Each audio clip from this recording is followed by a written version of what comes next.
Ya, masih dengan saya Ahmad Junaidi.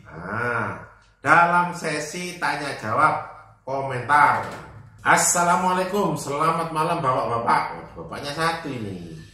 Kalau pengaduan ke OJK tidak ada tanggapan sebelum bertambah banyak masyarakat yang menjadi korban dan pinjol juga merugi, usul saya ajak serta adik mahasiswa dari berbagai universitas di seluruh Indonesia beserta saudara-saudara kita yang menjadi korban intimidasi DC pinjol untuk demo di OJK, kalau perlu di DPR agar segera ditutup pinjol-pinjolnya. Terima kasih. Sudah pernah tak wacanakan dari sahabat peduli channel, sudah pernah saya wacanakan. Jadi yang tergabung di saya 50.000 lebih. Jadi kontak saya ada satu handphone yang itu saya berkomunikasi dengan para korban pinjol. Meskipun saya tidak pernah menganggap korban tetapi pelaku. Karena korban itu bagi saya orang yang tidak tahu tapi diapa-apain ya. Tetapi pelaku pinjol, mereka dengan sadar pinjol tetapi tidak tahu kalau dampaknya seperti itu. Itu masalahnya. Jadi saya anggap pelaku bukan korban. Atau bisa jadi pelaku pinjol yang jadi korban DC pinjol. Nah, itu mungkin bisa. Oke, saya dari sini ada beberapa hal yang perlu saya tanggapi. Yang pertama, kalau pengaduan ke OJK tidak ditanggapi dari dulu, makanya saya sebut OJK itu kayak banci. Karena apa? Tidak tegas dalam menindak pinjol. Itu. Kok bisa, Pak? Bisa. Harusnya OJK itu bisa kok nutupin seluruh pinjol. Bisa. Sangat bisa.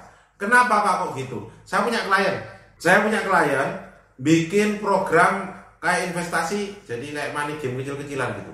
Tidak mencantumkan alamat di webnya itu. Di aplikasinya hanya mencantumkan email.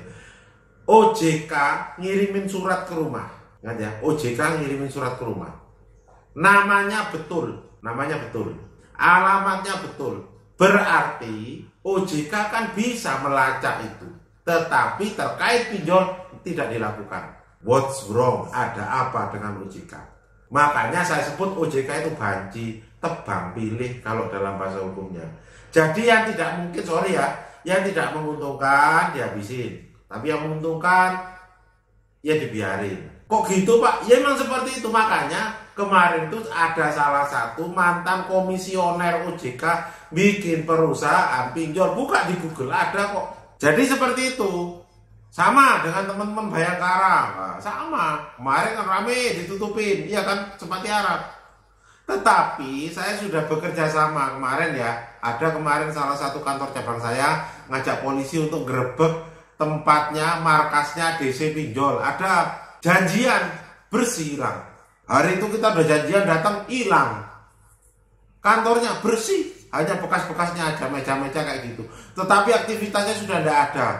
What's wrong? Ada apa? Berarti acara penggerebekan ke situ bocor. Kalau bukan teman-teman Bayangkara sendiri, ataupun bisa juga dari kita juga sih yang membocorkan sehingga acara penggerebekan batal. Tetapi kalau dari kita saya jamin tidak mungkin.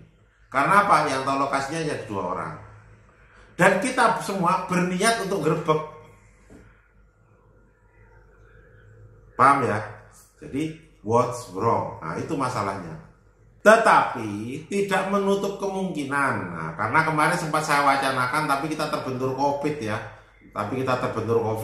Nah, mungkin suatu saat coba saya akan adakan acara para korban pinjolers ini. Saya harapkan datang mungkin suatu saat nanti di Silang Monas. Kita bareng-bareng korban pinjol nasional, kita ketemu di sana. Rame-rame kita bikin. Itu kan kalau hari Minggu bisa kita bikin acara. Tapi jangan nanti teknisnya kita create bareng-bareng lah. Jadi biar rame seluruh Indonesia gitu ya. Atau kalau perlu kita izin bareng-bareng kayak itu long march ke DPR terkait dengan masalah pinjol. Karena memang sangat menyengsarakan.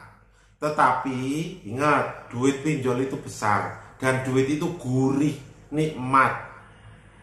Banyak orang yang menghalalkan segala cara untuk itu. Termasuk oknum-oknum. Paham ya? Yang saya maksud 2 institusi besar, oknum-oknumnya itu. Nah, tetapi Saya tidak berkecil hati, makanya saya terus mengkampanyekan terkait dengan masalah pinjol ini. Semoga cepat hilang dari bumi Indonesia. Terima kasih.